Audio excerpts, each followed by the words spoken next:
Hello everyone, I am Gaurav and you are watching my YouTube channel Physics पाठशाला। तो आज का जो चैप्टर है वो है मैग्नेटिज्म एंड मैटर। इसके 2-3 वीडियो लेक्चर में ऑलरेडी कवर कर चुका हूं। तो आज का जो टॉपिक है वो है angular SHM of A bar magnet in uniform magnetic field. ठीक है भाई, कोई बार मैग्नेट किस तरह से करती है एंगुलर SHM, वो हमें यहाँ पर समझना है। देखते हैं भाई क्या करना है इसमें। आपके मान लीजिए यूनिफॉर्म मैग्नेटिक फील्ड है, ये हो गई आपके पास यूनिफॉर्म मैग्नेटिक फील्ड। ठीक है, एक बार मैग्नेट को आपने उसकी इक्विलिब्रियम पोजीशन, अच्छा इक्विलिब्रियम पोजीशन क्या होती है, जब बार मैग्नेट का डायपोल मोमेंट पैरेलल होता है मैग्नेटिक फील्ड के, है ना, सेम डायरेक्शन में होता है, तो उसको बोलते हैं इक्विलिब्रियम। ठीक है,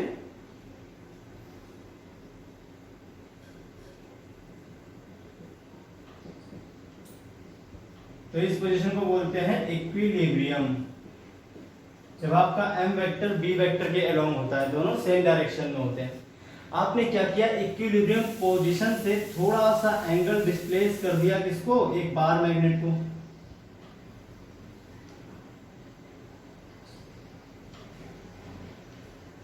ये मान लीजिए इक्विलिब्रियम पोजीशन थी, आपने थीटा एंगल से इसे कर दिया डिस्प्लेस बाय ए स्मॉल एंगल थीटा। अच्छा क्या होगा, तो एक टॉर्क प्रोड्यूस होता है। टॉर्क हम ऑलरेडी पढ़ा चुके हैं आपको। जब भी कोई बार मैग्नेट किसी यूनिफॉर्म मैग्नेटिक फील्ड में रखी होती है तो उस पर क्या लगता है, उस पर लगता है टॉर्क। ठीक है, नॉर्थ साउथ पोल।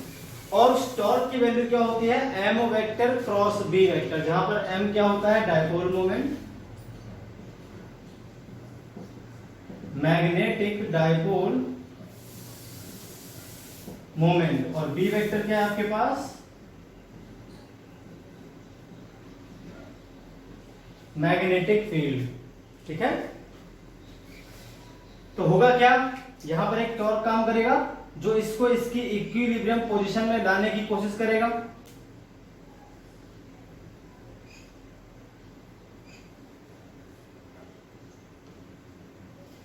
जो इसको इसकी इक्विलिब्रियम पोजीशन में लाने की कोशिश करेगा। ठीक है भाई, अब जैसे से टॉर्क काम करेगा, इसकी एंगुलर स्पीड बढ़ना शुरू कर देगी। जब ये अपनी इक्विलिब्रियम पोजीशन में आएगी, इसकी इस पर लगने वाला टॉर्क तो जीरो हो जाएगा, पर इसके पास बहुत सारी एंगुलर स्पीड आ जाएगी। उस एंगुलर स्पीड की वजह से ये अपनी मेन पोजीशन में रुक नहीं पाएगा, इनर्शिया ऑफ मोशन, ये इसे क्रॉस कर जाएगा। जैसे ही क्रॉस करेगा, टॉर्क ऊपर काम करना शुरू कर देगा, इसे एंटी क्लॉकवाइज घुमाएगा, तो धीरे धीरे जाकर रुक जाएगा एक पोजीशन के बाद। ठीक है, इसी सेम एंगल पर, और इसके बाद टॉर्क वापस घुमाएगा, तो फिर इसकी एंगुलर स्पीड बढ़ना शुरू करेगी, और जब ये अपनी मेन पोजीशन पर वापस आएगा तो इस पर लगने वाला टॉर्क तो जीरो हो जाएगा, लेकिन जो इसकी एंगुलर स्पीड थी वो जीरो नहीं रहेगी। ये अपनी मेन पोजीशन पर रुक नहीं पाएगा अपने इनर्शिया ऑफ मोशन की वजह से, और इस तरह से करेगा ऑसिलेट अपनी मेन पोजीशन के अबाउट। ठीक है, लिख देता हूं, when a bar magnet is placed along in uniform magnetic field,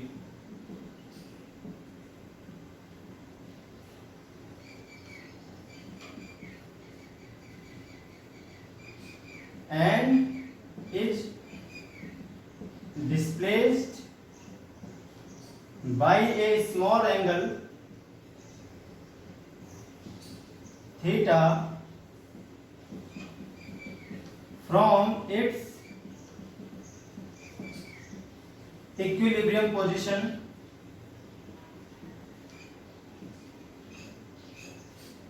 then it starts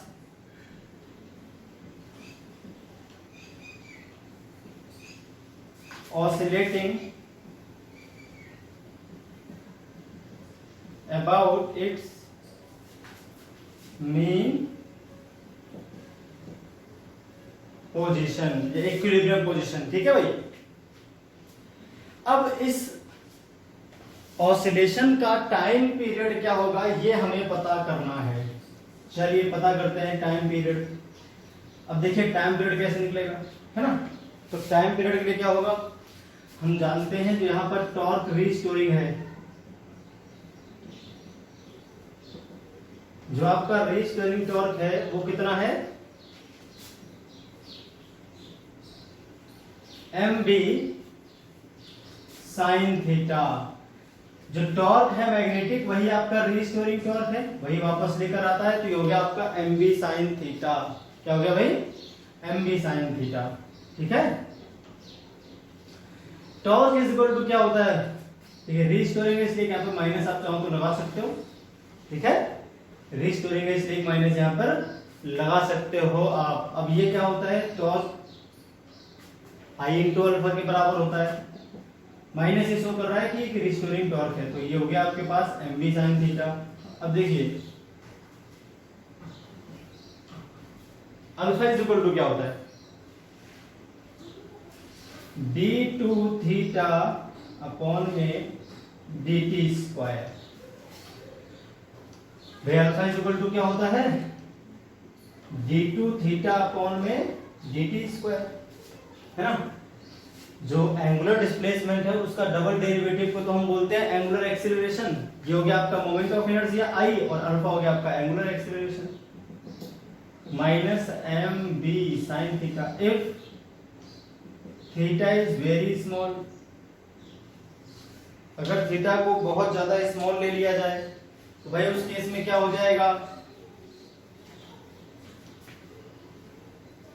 उस केस में आपका साइन थीटा जो है वो किसके इक्वल आ जाएगा, थीटा के इक्वल आ जाएगा। ठीक है, तो हम क्या करेंगे, साइन थीटा जो है अप्रोक्सीमेटली इक्वल टू थीटा मान लेंगे। अब आपके पास आ गया formula I D two theta upon D T square is equal to minus M B into theta. ठीक है, इसको इधर ले आते हैं, तो ये हो गया आपके पास, देखिए इस तरह की क्वेश्चन बन जाएगी, D two theta upon D T square plus M into B upon में I into theta is equal to 0। इसे एक क्वेश्चन नंबर कर लेते हैं, फर्स्ट कंपेयर कर लेते हैं इसको, कंपेयरिंग विथ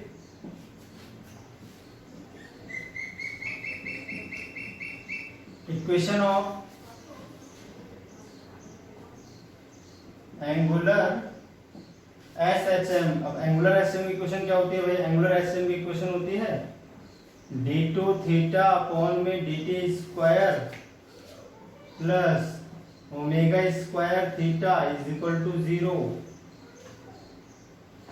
ठीक है, तो देखिए D two theta upon D T square इसमें भी है, D two theta upon D T square इसमें भी है, थीटा यहाँ पर है, थीटा यहाँ पर, तो इसका मतलब ओमेगा स्क्वायर किसके इक्वल है, एम बी अपॉन में आई के। यहाँ से आप क्या लिख दोगे, ओमेगा स्क्वायर किसके इक्वल आ गया, m इंटू बी अपॉन में आई के, तो लिख देते हैं। चलिए ठीक है, तो ओमेगा इज इक्वल टू क्या हो जाएगा भाई, root m into B divide में आई। अब देखिए ओमेगा किसके इक्वल होता है, 2 पाई अपॉन में कैपिटल टी। ठीक है, क्योंकि जो एंगुलर वेलोसिटी एंगुलर फ्रीक्वेंसी है वो होती है 2 पाई अपॉन टाइम पीरियड के। यहां से टाइम पीरियड क्या आ जाएगा, 2 पाई आई अपॉन में एम इंटू बी। ठीक है, आई क्या है आपके पास, मोमेंट ऑफ इनर्शिया। आई क्या है, मोमेंट ऑफ इनर्शिया। बी क्या है, मैग्नेटिक फील्ड, और कैपिटल एम क्या है, आई हो गया आपका moment of inertia of bar magnet.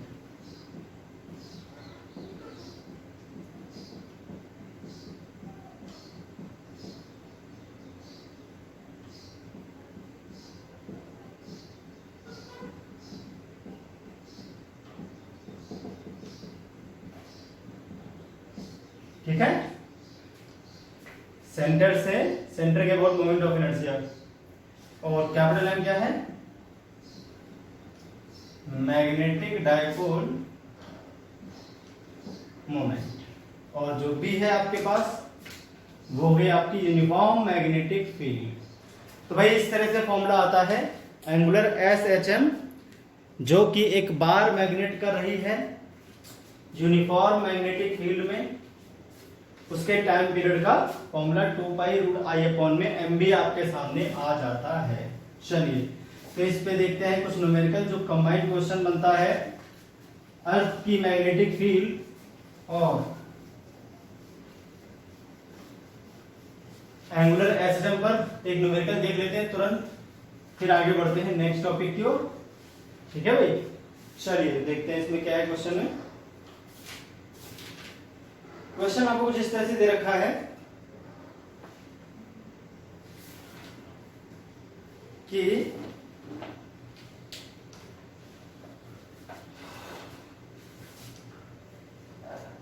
एक मैग्नेट है आपके पास, a magnet makes 10 oscillation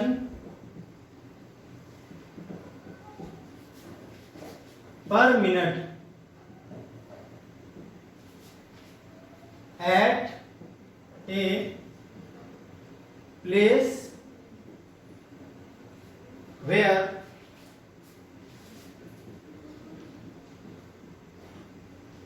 the angle of dip is 45 degree and the total intensity is 0.4 Gauss. Calculate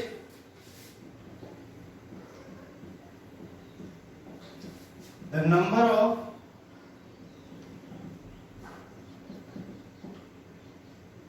oscillations made per minute by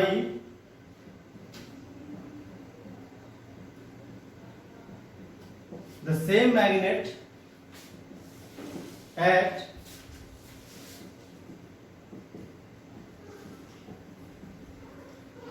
another place where angle of dip is 60 degree and the intensity of field is 0.5 Gauss। ठीक है भाई, question आप एक बार पढ़ लें, एक बार खुद से ट्राई करें, फिर मैं करता हूं कैसे करना है। देखिए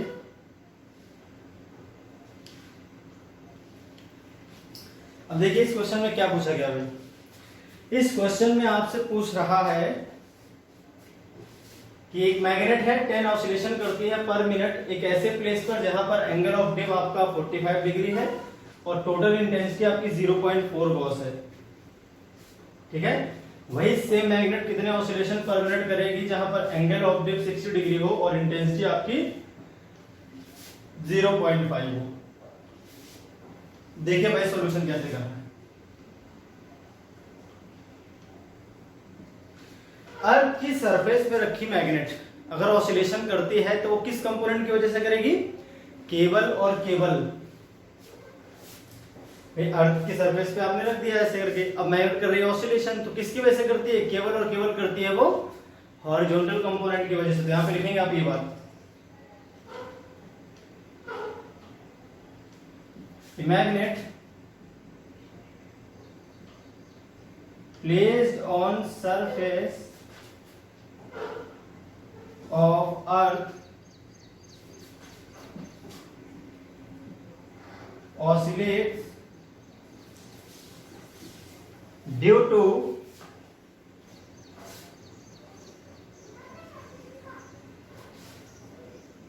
horizontal component of earth।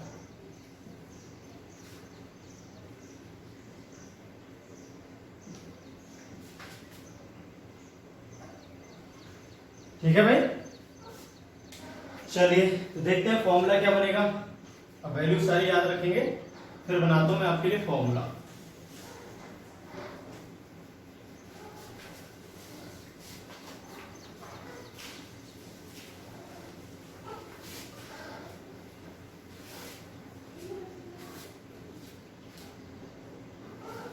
Time period का फॉर्मूला क्या है, 2 पाई रूट आई डिवाइड में कैपिटल एम इंटू बी।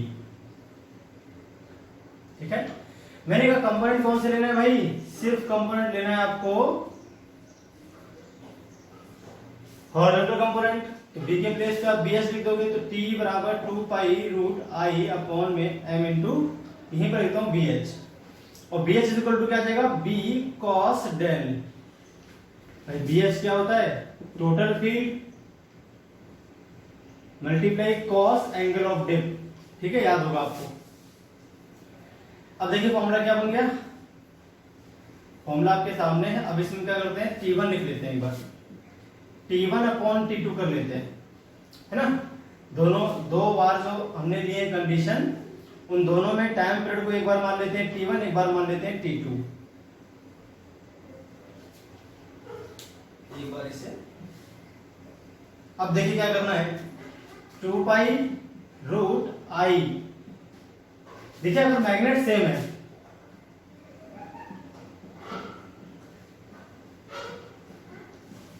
तो I and B, sorry I and M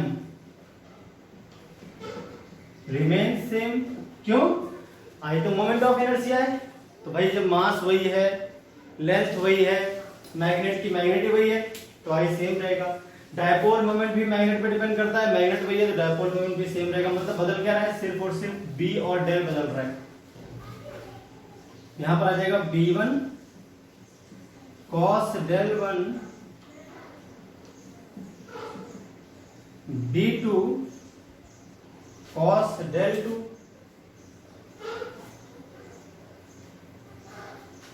ठीक है भाई,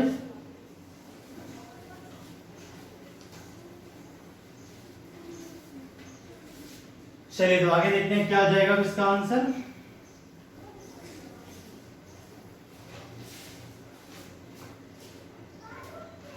यहां से आपके पास आ गया T1 अपॉन में T2 इज इक्वल टू 2 पाई से 2 पाई, आई से आई, एम से एम कैंसिल हो गया, तो आ जाएगा रूट में B2 cos del 2 अपॉन में B1 cos del 1। अब आपको पता होना चाहिए टाइम पीरियड क्या होता है, 1 अपॉन फ्रीक्वेंसी।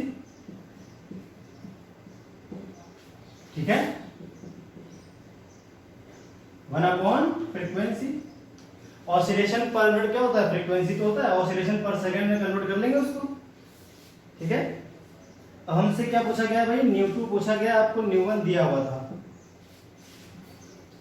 B2 आपका 0.5 था, डेल था 60 डिग्री बाद वाला, और जो पहले वाला एंगल था आपका वो था कितना, 45 डिग्री और 0.4 गॉस। ठीक है, न्यू2 अपॉन में न्यू1। अब न्यू2 क्या है भाई, न्यू2 तो हमें निकालना है। न्यू1 आपको दे रखा था 10 ऑसिलेशन पर मिनट, तो इसका आंसर भी आपका ऑसिलेशन पर मिनट में ही आएगा, वही पूछा भी गया था। ठीक है, अब देखिए यहां पर कितना आ जाएगा, ये cos 60 की वैल्यू 1/2 और cos 45 की 1/√2 है ना, 1/√2। तो ये आपका आ जाएगा लगभग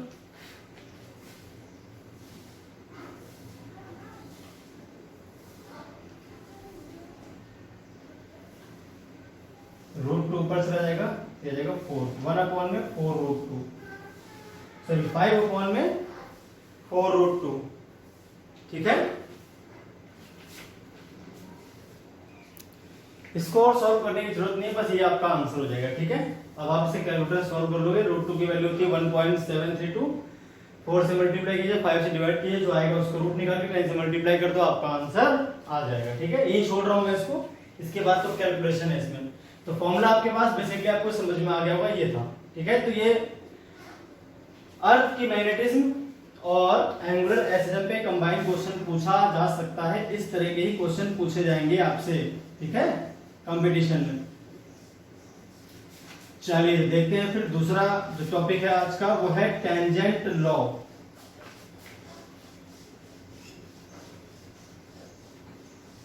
चलिए देखते हैं टेंजेंट लॉ क्या है भाई।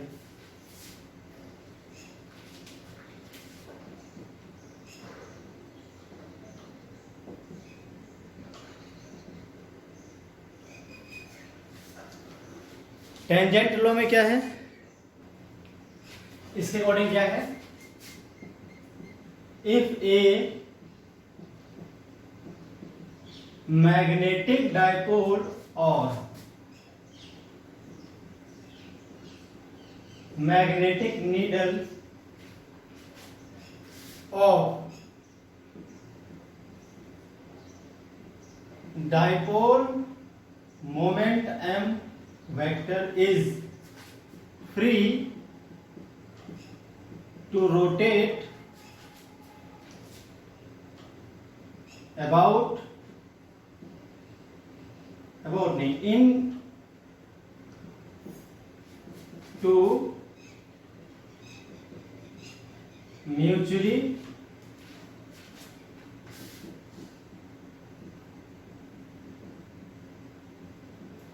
perpendicular uniform magnetic fields.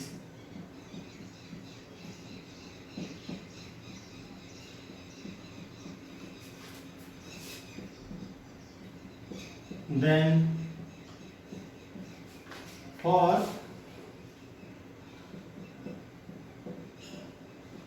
equilibrium of magnetic dipole, पहले समझ लो। मान लीजिए आपके पास दो यूनिफॉर्म मैग्नेटिक फील्ड्स हैं, ठीक है भाई, आपके पास दो क्या है, यूनिफॉर्म मैग्नेटिक फील्ड्स हैं।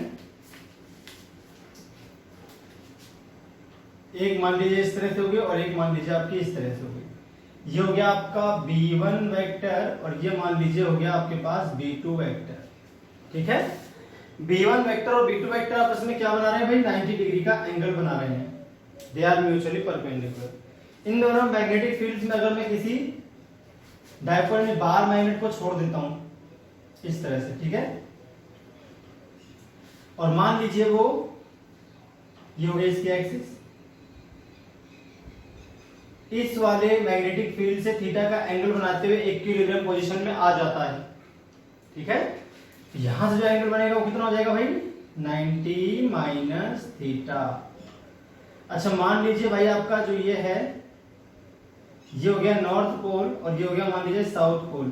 तो डायपोल मोमेंट क्या होता है, नॉर्थ से साउथ की डायरेक्शन में, ये हो जाएगा आपका m वेक्टर।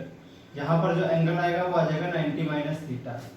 अब आपको पता है, देखिए ध्यान से क्या होगा, एक तो टॉर्क काम करेगा जो इसे किस तरफ घुमाएगा, एंटी क्लॉकवाइज। देखिए कैसे, m क्रॉस b करते हैं ना, अगर m क्रॉस b करते हैं तो m से b की ओर चलते हैं, इस तरह से घुमाएगा, ठीक है। तो एक तो आपका जो टॉर्क है वो काम करेगा अंदर की ओर, एक टॉर्क काम करेगा बाहर की ओर एक्सिस पर। दोनों टॉर्क जब बराबर होंगे तो ये रोटेशनल इक्विलिब्रियम में आ जाएगा। अब देखिए m क्रॉस b अगर यहाँ पे करूंगा तो ऐसे घूमना है, मतलब टॉर्क बाहर की ओर है, और इस वाले के लिए m क्रॉस b करूंगा तो ऐसे घूमना है m से b की ओर, तो अंदर की तरफ है। अब दोनों टॉर्क के इक्वल दिखा देंगे तो tau 1 must be equal to tau 2, की दोनों क्या है, अपोजिट डायरेक्शन में है। इस मैग्नेट पर दो टॉर्क काम करेंगे, एक B1 वेक्टर यानी मैग्नेटिक फील्ड 1 की वजह से और एक मैग्नेटिक फील्ड 2 की वजह से। मैग्नेटिक फील्ड 2 की वजह से जो टॉर्क काम करेगा वो उसे एंटी क्लॉकवाइज घुमाएगा और उसकी डायरेक्शन होगी आउटवर्ड। B1 की वजह से जो मैग्नेटिक टॉर्क काम करेगा उसकी डायरेक्शन होगी इनवर्ड और वो घुमाएगा क्लॉकवाइज। दोनों टॉर्क जब बराबर हो जाएंगे तो ये रोटेशनल इक्विलिब्रियम में आ जाएगा। अब टाउ 1 क्या हो जाएगा, capital M into B1 sine theta.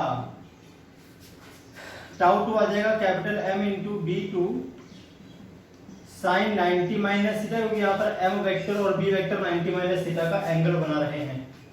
अगर हम M से M को कैंसिल कर देते हैं तो आप ध्यान से देखेंगे तो B1 इंटू टेन थीटा, क्योंकि साइन 90 माइनस थीटा क्या हो जाएगा आपके पास, कॉस थीटा हो जाएगा। एक लाइन और बढ़ा लो अगर चाहो तो, M से M कैंसिल कर दो,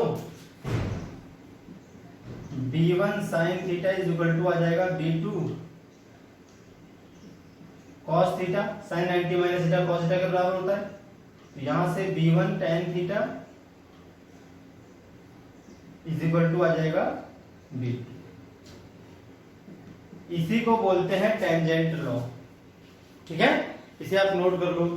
अब ये अपने पास एक डिवाइस है जिसको बोलते हैं डिफ्लेक्शन मैग्नेटोमीटर, उसमें टेंजेंट लॉ का ही हम यूज करते हैं। दो मैग्नेटिक डायपोल यानी दो बार मैग्नेट्स के डायपोल मोमेंट को कंपेयर करने में वो डिवाइस काम आती है।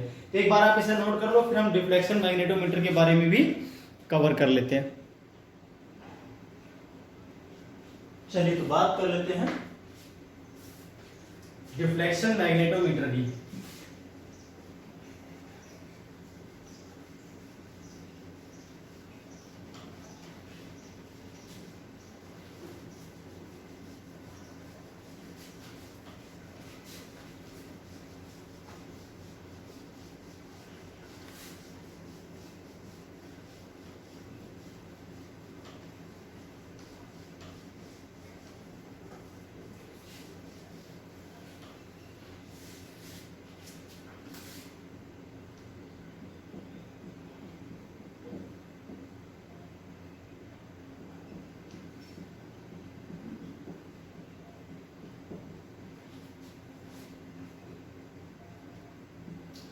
डिफ्लेक्शन मैग्नेटोमीटर क्या है भाई?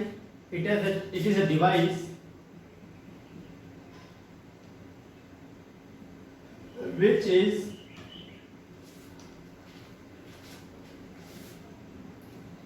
used to compare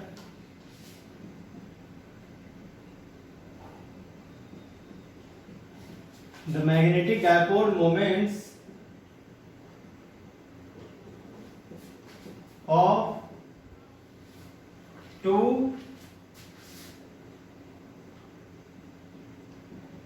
magnets. ठीक है, जिसका प्रिंसिपल है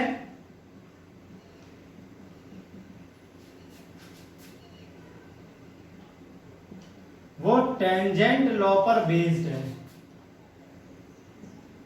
ठीक है भाई, अब देख लेते हैं इसकी फिगर में क्या क्या है। ठीक है, तो इसमें क्या होता है, एक होती है कंपास, बीच में नीडल होती है इस तरह से, इसकी दो आर्म्स होती है, यहां पर एक आर्म होती है इस तरह से, इस पे एक स्केल होती है, ऐसी यहां पर भी एक आर्म होती है, और इस पर क्या होती है भाई, स्केल, और इसके बीच में होती है मैग्नेटिक नीडल जो हमने सर्कल बना दिया है।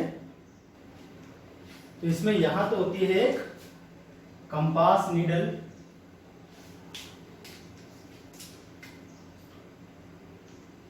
ठीक है, और इसमें होते हैं एंगल, ये हो गया मान लीजिए 0, इधर 90, इधर 90 होता है, इधर 0, इस तरह से एंगल्स होते हैं। यहाँ पर एंगल आपको दिखा रखे होंगे। ठीक है, इस तरह से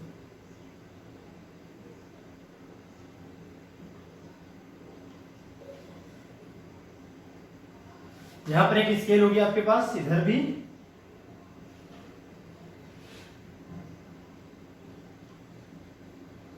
और इधर भी।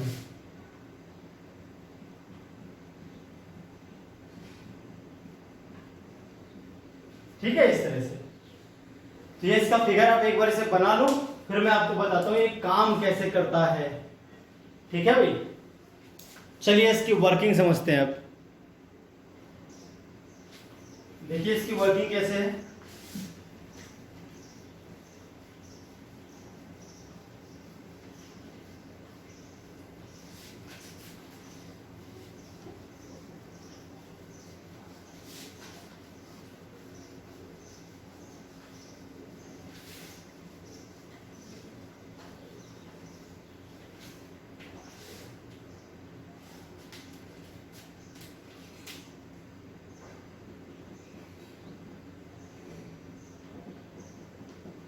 In case of deflection magnetometer, two settings of apparatus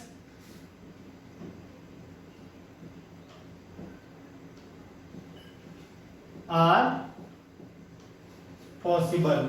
number first जो सेटिंग है उसको हम बोलते हैं tan A सेटिंग। क्या बोलते हैं भाई, tan A सेटिंग। अब इसमें किस तरह से रखना है मैं आपको बता देता हूं एक बार। इन दिस सेटिंग क्या होता है भाई, in this setting the arms of magnetometer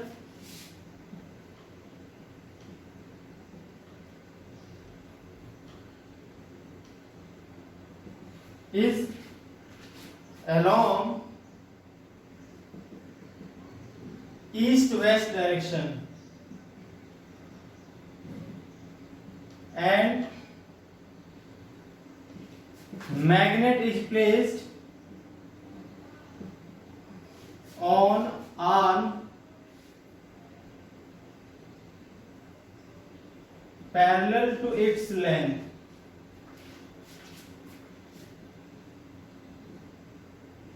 देखिए अब क्या करना है, आपको रखनी है एक मैग्नेट यहां पर, जैसे आपने मान लीजिए यहां पर एक मैग्नेट रख दी इस तरह से, ठीक है ये। अब देखिए इसकी लेंथ कैसी, देखिए ये क्या हो गया आपका, मान लीजिए हो गया आपके पास वेस्ट डायरेक्शन, ये हो गई ईस्ट, तो इसकी जो आर्म है वो ईस्ट वेस्ट के रंग रखनी है आपको, क्लियर होगी बात। यहाँ पर आपको एक बार मैग्नेट रखनी है कुछ दूरी पर, इसी के आर्म पे, ये हो गया आपकी मान लीजिए बार मैग्नेट, ये हो गया नॉर्थ पोल, ये हो गया साउथ पोल। बार मैग्नेट को जैसे लेंथ कैसी ऐसी तो है, तो लेंथ के पैरेलल, ऐसे रखेंगे तो परपेंडिकुलर, ऐसे रख देंगे तो पैरेलल, क्लियर होगी बात। ये हो गया आपकी बार मैग्नेट जिसको हमने लेंथ के पैरेलल रख दिया है किसी दूरी डी पर। अब इस नीडल से स्मॉल डी दूरी पर हमने एक स्मॉल बार मैग्नेट को रख दिया, जैसे ये रखा हुआ है। ईस्ट वेस्ट डायरेक्शन में डिफ्लेक्शन मैग्नेटोमीटर की हमने क्या रख दी है, आर्म्स रख दिए हैं, और उस आर्म के ऊपर एक मैग्नेट रख, जिसका डायपोल, एक मैग्नेट रख दी है जिसका डायपोल मोमेंट आपको निकालना है। अब देखिए होगा क्या, यहां पर क्या है भाई कि एक मैग्नेटिक फील्ड होगी नॉर्थ साउथ डायरेक्ट, साउथ से नॉर्थ की ओर, जो कि हॉरिजॉन्टल कंपोनेंट ऑफ अर्थ होगा BH, ठीक है भाई, नॉर्थ साउथ डायरेक्शन में तो होगा हॉरिजॉन्टल कंपोनेंट ऑफ अर्थ। इसको मैं देता हूं मिटा, फिर आपको समझाता हूं पूरी बात।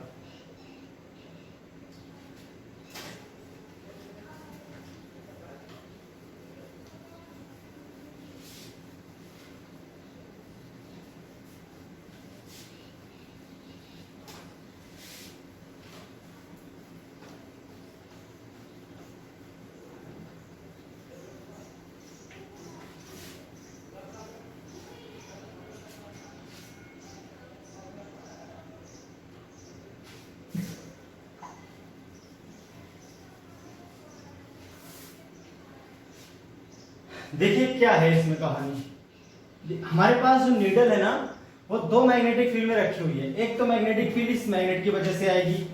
अब देखिए कितनी मैग्नेट, मान लीजिए आपके पास एक शॉर्ट डायपोल मैग्नेट है, शॉर्ट मैग्नेटिक डायपोल है जिसको बार मैग्नेट भी हम कहते हैं। इसके एक्सिस पर इससे डी दूरी पर जो मैग्नेटिक फील्ड का फॉर्मूला है मैं आपको पहले ही पढ़ा चुका हूं, वो है B is equal to mu not upon में 4 pi to capital M upon में डी क्यूब। तो एक तो मैग्नेटिक फील्ड यहां पर है इस डायरेक्शन में, ठीक है, ये मान लीजिए आपकी B1 वेक्टर है, क्लियर होगी बात। अब देखिए एक मैग्नेटिक फील्ड आएगी अर्थ का हॉरिजॉन्टल कंपोनेंट, वो क्यों आएगा भाई, क्योंकि वो नॉर्थ साउथ डायरेक्शन में काम करेगा। ईस्ट वेस्ट के रोम तो खुद आर्म रखी हुई है इसकी, ये हो गया नॉर्थ, ये हो गया साउथ। तो मैग्नेटिक कंपोनेंट, मैग्नेटिक फील्ड जो होती है अर्थ की, उसका हॉरिजॉन्टल कंपोनेंट हमेशा साउथ से नॉर्थ को काम करेगा, जमीन के पैरेलल पैरेलल। और ये होगा वर्टिकल कंपोनेंट, लेकिन वर्टिकल कंपोनेंट का यहाँ पे कोई रोल नहीं रहेगा, क्योंकि यहाँ पर जो मोशन होना है इसका वो होना है किस पे, हॉरिजॉन्टल प्लेन में। इसका ये डिवाइस आपकी ऐसे रखी है जमीन पर इस तरह से, तो मैग्नेट जो घूमेगी वो जमीन के यानी हॉरिजॉन्टल सर्कल में घूमेगी वो।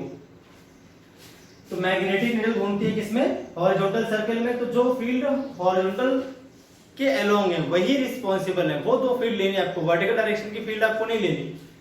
एक तो हो गया B1 और एक हो गया आपका इसी तरह से दूसरी जो मैग्नेटिक फील्ड है वो कौन सी होगी भाई, B2 वेक्टर। ये हो गया आपका BH वेक्टर। B2 क्या आ गया, BH वेक्टर आपके पास आ जाएगा, जो B2 आ जाएगा वो, ठीक है। अब क्या हुआ, आप मान लीजिए, आपको ध्यान हो, अभी मैंने टेंजेंट लॉ जो किया था उसमें जो एंगल हमने माना था वो माना था B1 से, है ना। तो अगर आप एंगल B1 से मानते हो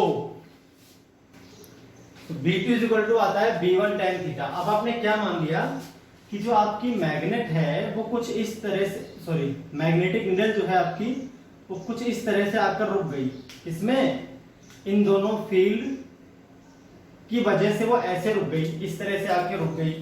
अब उसका मान लीजिए जो उसकी एक्सिस है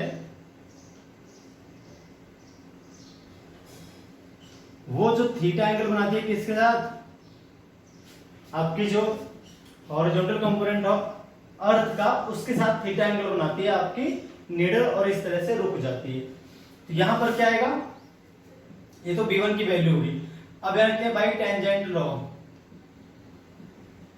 अभी हमने पढ़ा था टेंजेंट लॉ में दो म्यूचुअली परपेंडिकुलर, एक ही प्लेन में दो म्यूचुअली परपेंडिकुलर, आपकी ये फिगर आप बनाने, इसके बाद मैं इसको इरेज कर रहा हूं, ठीक है। एक ही प्लेन में दो म्यूचुअली परपेंडिकुलर मैग्नेटिक फील्ड्स में यदि किसी मैग्नेटिक डायपोल को छोड़ दिया जाए तो वो उसी प्लेन में अगर किसी एक फील्ड से थीटा एंगल बनाते हुए रुकता है, दूसरी फील्ड बराबर होती है पहली फील्ड मल्टीप्लाई tan थीटा। यहां पर आएगा आपका B1 is equal to BH tan theta, जिससे एंगल बनता है उसी के साथ मल्टीप्लाई करना है tan का। यहां एंगल बनाओगे तो BH बराबर B1 tan थीटा आपको लिखना पड़ेगा। अब B1 की वैल्यू क्या है, μ0/4 पाई टू कैपिटल M अपॉन में d क्यूब, कैपिटल M क्या है भाई, dipole moment, BH tan theta. तो यहां से आप डायपोल मोमेंट निकाल सकते हो बहुत इजीली किसी बार मैग्नेट का, ठीक है। किसी बार मैग्नेट का आप डायपोल मोमेंट बहुत इजीली यहां से निकाल सकते हो। थीटा आप मेजर कर लोगे डिवाइस में से, BH आपको उस जगह पता होना चाहिए, D कितनी दूरी पे आपने रखा है, मैग्नेटिक नीडल से कितनी दूरी पर आपने बार मैग्नेट रखी है उसके आर्म पर, वो D आप नोट कर लोगे। तो यहां से जो M का फॉर्मूला आएगा वो क्या आ जाएगा, M इज इक्वल टू आ जाएगा,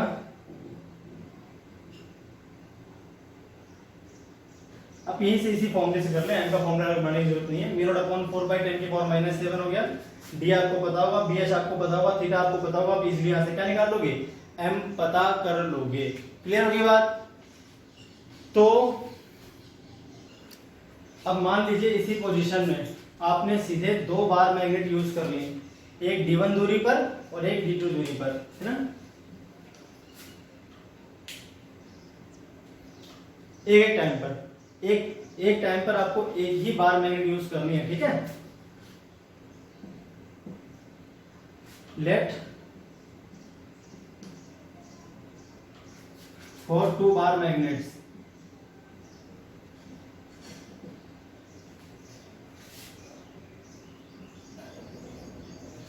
angles placed at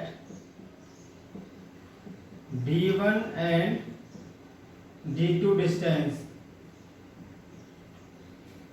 1/1, ठीक है। एक एक करके रखना है, नहीं एक साथ दोनों को रख दें।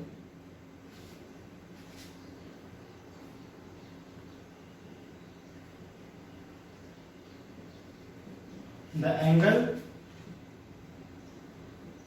made by needle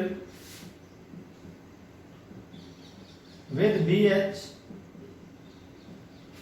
is θ1 and θ2 respectively।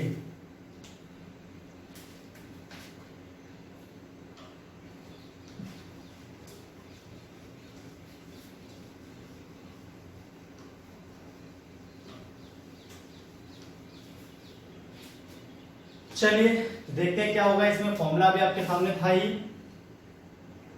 μ0/4 pi to capital M1 मान लेते हैं पहली वाली मैग्नेट का डायपोल मोमेंट, और D1 उसकी दूरी मान लेते हैं, तो उसके लिए आ जाएगा BH tan θ1। ऐसे दूसरे के लिए सेकेंड केस में 2M2 डिवाइड में D2 क्यूब बराबर आ जाएगा BH tan θ2। अगर इन दोनों को डिवाइड कर लिया जाए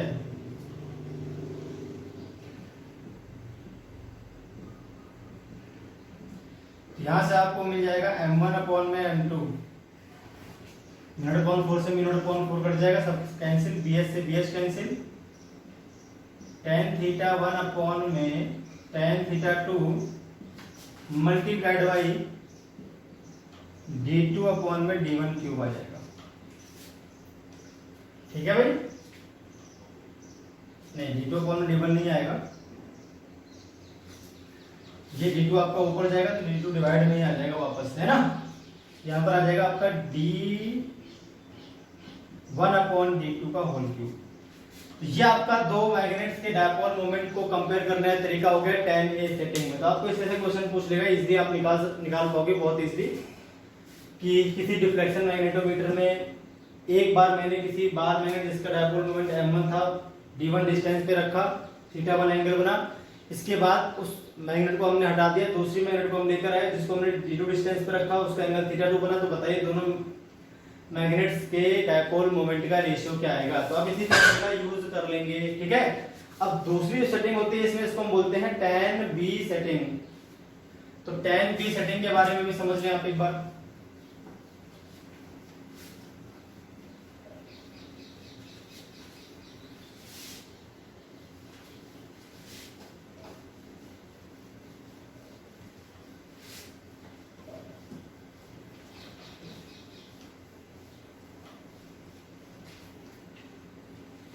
tan B सेटिंग क्या है इसमें,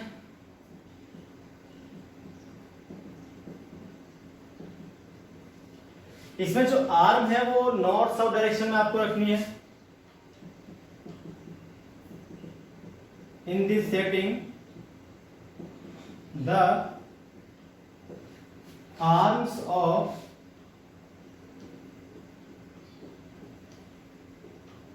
magnetometer is placed along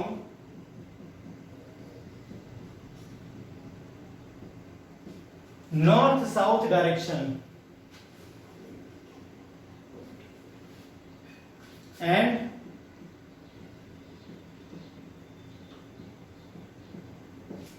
bar magnet is placed on arms perpendicular to its length।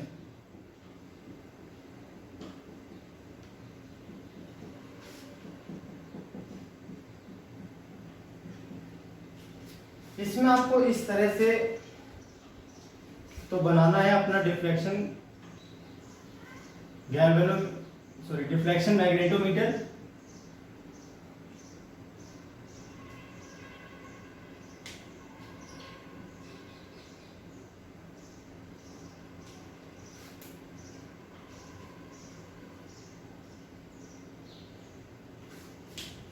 ठीक है भाई,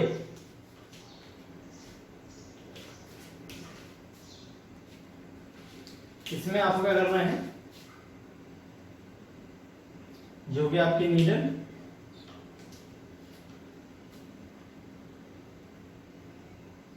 ये जीरो एंगल, ये जीरो एंगल यहां मान लीजिए, सॉरी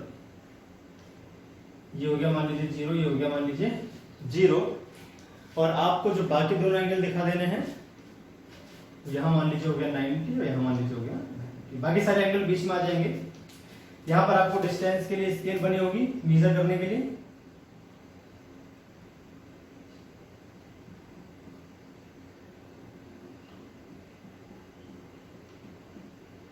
अब यहां पर लेंथ, देखिए पिछली बार मैंने लेंथ के पैरेलल रखा था, तो लेंथ इस तरह से ऐसे नहीं, इस बार हम रखेंगे परपेंडिकुलर मैग्नेट को। जो मैग्नेट हमको प्लेस करनी है वो कैसे करनी है, परपेंडिकुलर टू द प्लेन, इस तरह से होनी चाहिए। इस तरह से आपको रखना है इस बार मैग्नेट को, अपनी बार मैग्नेट को, जिसका डायपोल मोमेंट आपको चाहिए।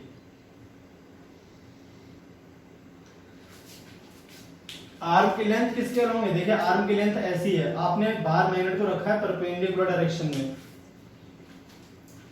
ये मान लीजिए आपका नॉर्थ पोल है, ये मान लीजिए आपका साउथ पोल है, ठीक है।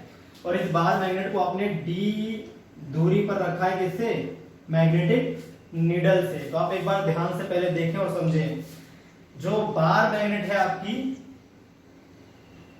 उसका एक पोल हो गया नॉर्थ और एक पोल हो गया साउथ, उसके मिड पॉइंट से स्मॉल दूरी पर जो मैग्नेटिक फील्ड आएगी उसकी डायरेक्शन होगी भाई opposite to the magnetic dipole moment. इसका मैग्नेटिक डायपोल मोमेंट आएगा m वेक्टर, तो ये आएगा इसका v vector. Magnetic field equatorial line पर जो मैग्नेटिक फील्ड आती है वो होती है आपकी opposite to the magnetic dipole moment, और उसकी वैल्यू क्या होती है? उसकी वैल्यू होती है B is equal to mu not upon में 4 पाई m अपॉन में डी क्यू। ठीक है, अब आप ध्यान से देखो, आपके पास दो मैग्नेटिक फील्ड आ जाएंगी, एक तो इस बाहर मैग्नेट की वजह से और एक नॉर्थ साउथ डायरेक्शन में ली ही है, वो तो BS तो हमेशा नॉर्थ साउथ डायरेक्शन के अलोंग ही रहेगा। ये हो गया आपके पास BH और ये हो गया आपके पास B। अब मान लीजिए जो आपका मैग्नेटिक नीडल है वो हल्का सा एंगल बनाते हुए रुक गया, किसके साथ? BH के साथ। ये एंगल थीटा बनाते हुए रुक गया, तो यहां से क्या आएगा? B is equal to BH tan theta. B क्या आ जाएगा? म्यू नॉट अपॉन में 4 पाई m अपॉन में D cube is equal to BH tan theta. ये आपका tan B सेटिंग, इसमें इक्वेटोरियल वाली फील्ड का हम इस्तेमाल करते हैं, हालांकि दोनों फील्ड यहाँ पे परपेंडिकुलर है आपस में। तो भाई टेंजेंट लॉ अगर हम देखें तो ये फॉर्मूला आएगा, टेंजेंट लॉ भी आपको मैंने इसीलिए पहले ही पढ़ा दिया, तो अब इसे नोट कर लो एक बार, इसको बोलते हैं tan B सेटिंग। ठीक है, चलिए आगे बढ़ सकते हैं। अब अगर दो मैग्नेट्स की बात की जाए, सिमिलरली यहाँ पर भी दो मैग्नेट्स को D1 D2 दूरी पर रख दें, उनके डायपोल मोमेंट M1 M2 हो, तो यहाँ पर भी सेम फॉर्मूला आएगा। तो फॉर टू मैग्नेट्स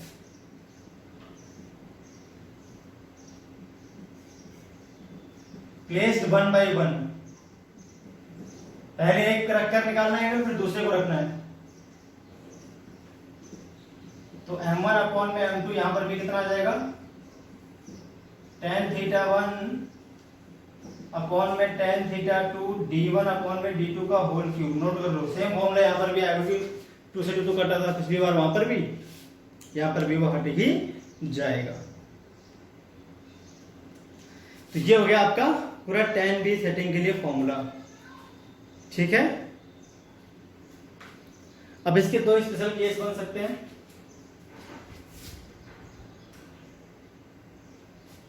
इस फॉर्मूले के दो स्पेशल केस आपके बन जाएंगे। अब दोनों स्पेशल केसेस क्या होंगे वो आपको समझ लेना है। एक को हम बोलेंगे डिफ्लेक्शन मेथड, एक को बोलेंगे नल पॉइंट मेथड। अब देखिए क्या बताना चाह रहा हूं मैं। आपके पास जो दो बार मैग्नेट जो आपने रखी है, चाहे आप tan A सेटिंग में रखो चाहे tan B सेटिंग में रखो, उससे फर्क नहीं पड़ता। मैं आपको समझाता हूं क्या कह रहा हूं मैं।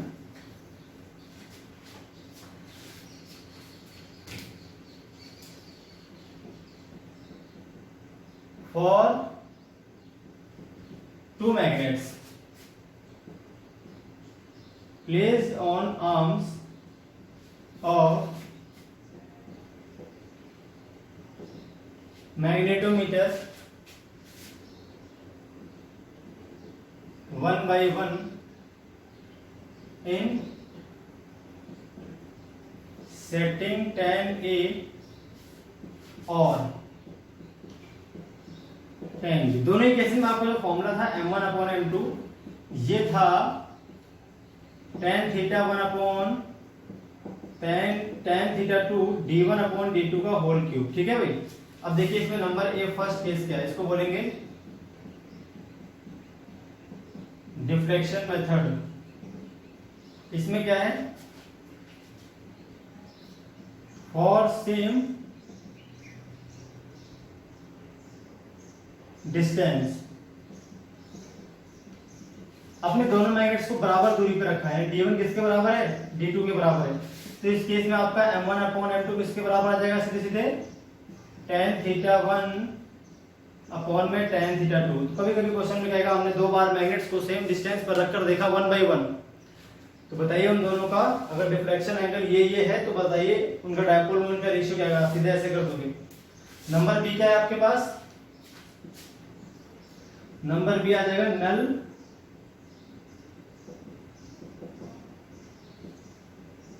Point method. अब आपका क्या है, दोनों बार आपका डिफ्लेक्शन सेम आया है और सेम डिफ्लेक्शन, आपने 1/1 रखा,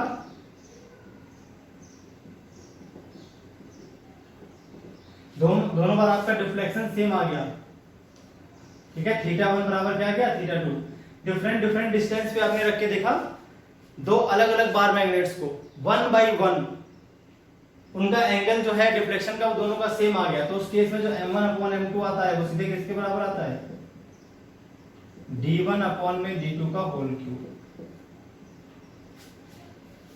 ये थी पूरी डिफ्लेक्शन मैग्नेटोमीटर के बारे में जानकारी जो मैंने आपको दे दी। अभी डिवाइस करती क्या है, डायपोल मोमेंट निकालने का काम करती है किसी भी बार मैग्नेट या मैग्नेटिक डायपोल के जो दो मैग्नेटिक फील्ड्स में वाइब्रेशन कर रहा है उसकी इक्विलिब्रियम पोजीशन जो एंगल अगर हमको देते जाए तो हम इजीली उसका डायपोल मोमेंट पता कर सकते हैं, फिर हम दो मैग्नेट्स के डायपोल मोमेंट को कंपेयर भी कर सकते हैं इस डिवाइस के थ्रू। दो सेटिंग्स होती हैं, tan A setting, tan B setting, ठीक है। तो ये पूरी कहानी थी जो मैंने आपको बता दी। एक तो एंगुलर एसएम के बारे में हमने कवर किया आज, ठीक है, कि एंगुलर एसएम का फॉर्मूला क्या आता है, एक क्वेश्चन भी ट्राई कर लिया था हमने, और टेंजेंट लॉ हमने पढ़ लिया। दो म्यूचुअली परपेंडिकुलर मैग्नेटिक फील्ड्स में अगर हम किसी डायपोल मोमेंट को छोड़ते हैं और वो इक्विलिब्रियम में आता है किसी एक मैग्नेटिक फील्ड से थीटा का एंगल बनाते हुए, तो B2 बराबर B1 tan थीटा आता है, ठीक है। और उसी लॉ के बेसिस पर हमने डिफ्लेक्शन मैग्नेटोमीटर जो डिवाइस है जो दो डायपोल के डायपोल मोमेंट्स को कंपेयर करने के काम आता है, फिर एक सिंगल डायपोल, मैग्नेटिक डायपोल की बात कर रहा हूं मैं, के डायपोल मोमेंट को निकालने के काम आता है, ठीक है। तो ये था आज का वीडियो लेक्चर। आई होप आपको पूरी बात समझ में आ गई होगी। तो मिलते हैं नेक्स्ट वीडियो लेक्चर में किसी नेक्स्ट टॉपिक, नए टॉपिक के साथ, ठीक है। आज के लिए इतना ही।